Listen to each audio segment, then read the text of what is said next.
Pessoal, este vídeo é um vídeo de alerta a toda a sociedade brasileira.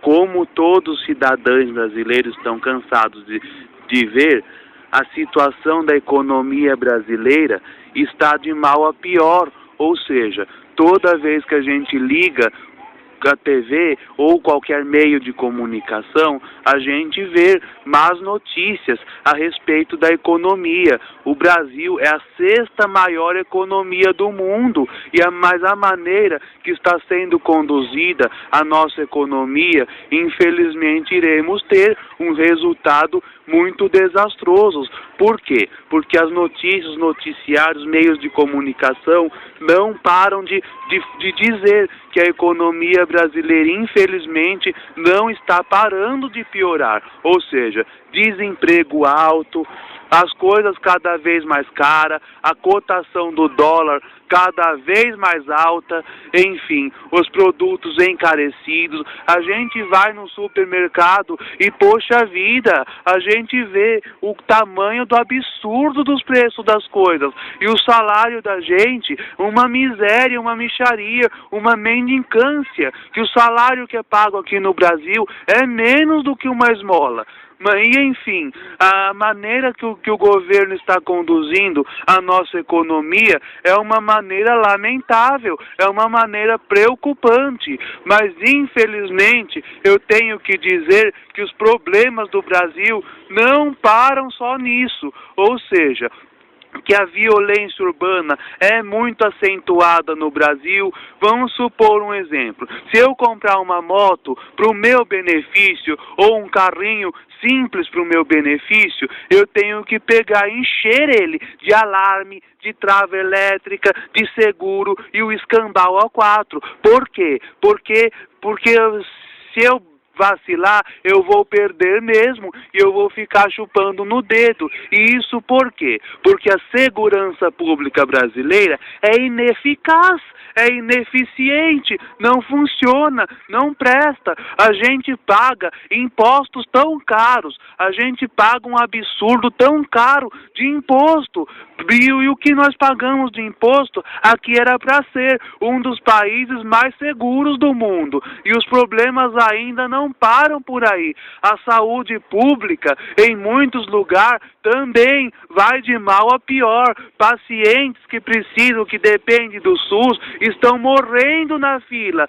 Os hospitais do SUS estão apodrecendo. Enfim, as pessoas que são reféns do sistema falido de saúde, infelizmente morrem na mão desse sistema que, vamos dizer, para ser claro, curto e grosso, carniceiro. E também pelo que nós paga de impostos, nós tinha que ter um sistema digno de primeiro mundo. Mas infelizmente não é isso que se mostra.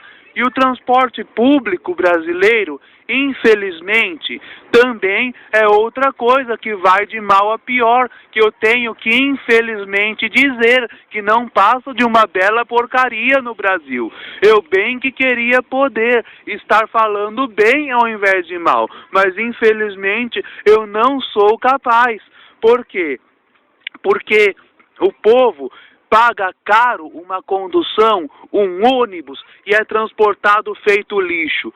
Sem falar que não tem rapidez nenhuma, que não tem agilidade nenhuma. É um transporte, enfim, que você não pode contar com rapidez, não pode contar com conforto, não pode contar com eficiência. A pouquíssima rede de trens urbanos que tem no Brasil e operam num sistema falido, num sistema também decadente, num sistema que não recebe os devidos investimentos. A habitação, a gente pode ver ao redor da maioria das grandes cidades do Brasil, que a gente vê favelas, casas em áreas de risco, enfim, um problema muito grave de habitação. E, enfim, resumindo tudo isso, o que eu tenho a falar nesse vídeo é o foco dele, que, enfim, toda a sociedade brasileira, se fosse uma sociedade séria, enérgica e austera, que agisse com austeridade, para simplificar, austeridade significa rigidez, significa ordem. Com austeridade, rigidez e mais ordem, o povo devia tomar as ruas do Brasil, tomar as ruas, promover uma greve geral, sem prazo para terminar, e que essa greve teria que resultar ou num golpe de Estado igual ou pior que o golpe militar de 64, ou numa revolução igual ou pior que a Revolução Constitucionalista de 32. Que uma dessas duas coisas tinha que fechar aquele Congresso Nacional, derrubar tudo quanto é cargo político, e depois que isso acontecesse, uma grande e profunda reforma política tinha que ser feita no Brasil. E essa reforma política tinha que ter os objetivos seguintes. Primeiro deles, impor pesadas leis contra atos de corrupção no Brasil.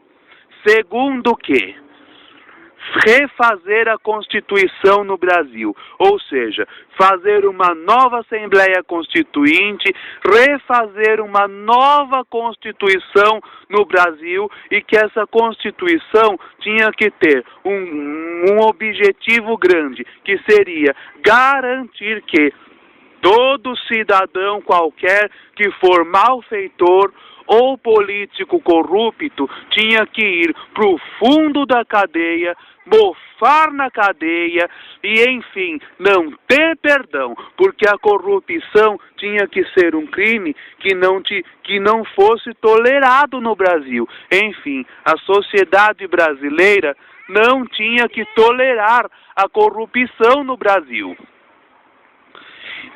E isso seria um dos grandes começos para o Brasil ser desenvolvido a nível do Japão e dos países da União Europeia. Mas para isso o povo tem que fazer como? Ou seja, começar a ir às ruas, começar a tomar o Brasil, começar a promover uma paralisação geral.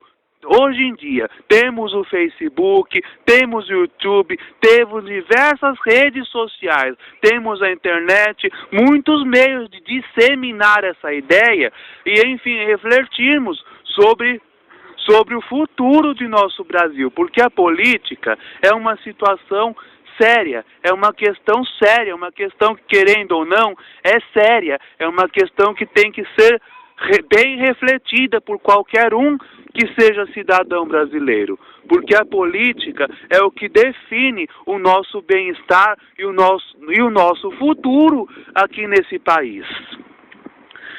E outro objetivo dessa reforma política seria o seguinte: melhor administrar, melhor fiscalizar e melhor gerenciar toda a arrecadação de impostos, todas as riquezas que o Brasil produz, todas as riquezas que o Brasil possui e, enfim, fazer uma diretriz de gerenciamento desses bens para o quê? Investi-los na máquina pública em nome de fazer com que os serviços públicos brasileiros sofressem grandes e profundas mudanças para melhor, que toda a saúde pública do Brasil, toda o transporte coletivo, o programa de habitação no Brasil, a justiça e a legislação das leis, a segurança pública e a educação, principalmente,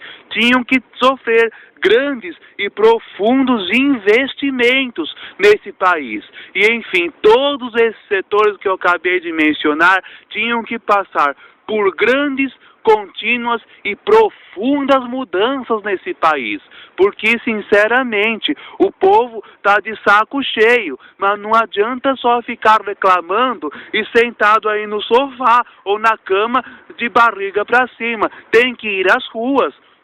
E outro conselho é nas eleições.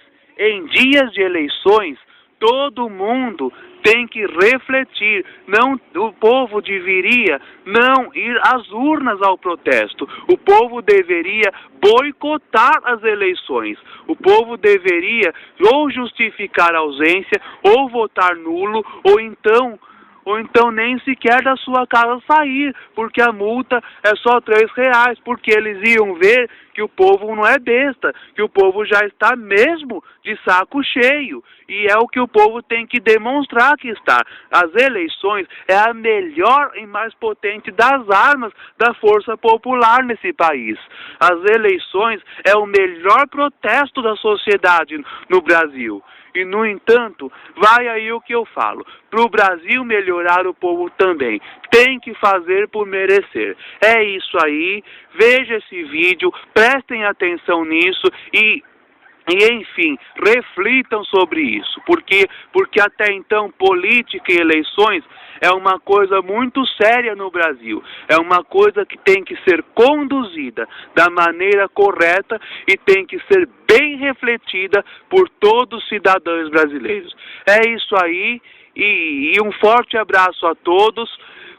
E um forte abraço a todos. Comentários eu estarei respondendo. E enfim, todos vocês reflitam, pensem no conceito de eleição e no futuro de nosso Brasil. Um forte abraço a todos. Até logo.